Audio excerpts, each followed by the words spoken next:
দাদা করেন কি? দাদা গরুর দুধ দোয়াইতেছি। গরুর দুধ দোয়াইতে আছেন? হ্যাঁ হ্যাঁ। মোর তাই যে একটু দুধ লাগবে দাদা। কি করবা দুধ দিয়া দাদা? দাদা যে গরম ব্যবসা গরম পড়ে, আচ্ছা আচ্ছা। আজ ওই খাঁটি গরুর দুধ দিয়া, দাদা আজ ওই গরুর দুধ দিয়া হ্যাঁ। হেবের তো মিষ্টি দই বানাম।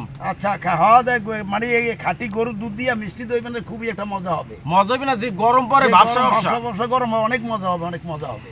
তাহলে আমি আজ মোরে দুধটা দিয়েন। আচ্ছা ঠিক আছে, তুমি নিয়া দই ফেলাবা। হ্যাঁ, খুবই একটা মজা হবে না ইনশাল্লাহ। খাঁটি দুধ। আমেরও গেলাম খাইতে হইবে। আচ্ছা ঠিক আছে আচ্ছা। দইটা বানানোর পর গরুর দুধটা চুলায় জাল দিয়া ঘন করে এলাম।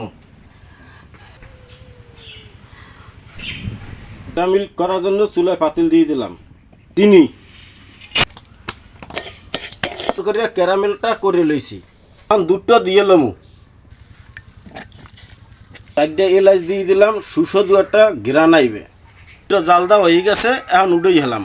এবার সুন্দর করিয়া লাগিয়ে সেরিয়া টক দইটা লইতে হইবে, কোনো জনই দানা জানি না থাকে। দানা থাকলে দর্শক হেলে কলমে মিষ্টি দইটা হইবে না। বাসায় মাঝে মাঝে এভাবে ট্রাই করে দেখবেন। এখন ক্যারামেল করা দুধটা দিয়ে দিব। দইটা একটা স্টিলের বাড়িতে ডালিয়ে লইছি, এখন একটা কাগজ দিয়ে আটকাই দেবো। সুন্দর করে আটকাই দিতে হইবে জানি এটার ভিতরে কোনো বায়ু জানি না। যে টিফিন কেসির বাড়িতে সুন্দর করে এভাবে আটকাই লইছি। ভিতরে একটা কড়াই বয়ে লইছি, হালকা পানি দিছি, পানিটা গরম হইতেছে, ওই বাড়িটা দিয়ে দিম। হরা দিয়ে ডাকিয়ে দিম। সুন্দর মিষ্টি দইটা হয়ে গেছে। গরুর দুধের মিষ্টি দই খাইতে সেই মজা। বিসমিল্লাহ। মিষ্টি দইটা তো খুবই ফাইন হয়েছে।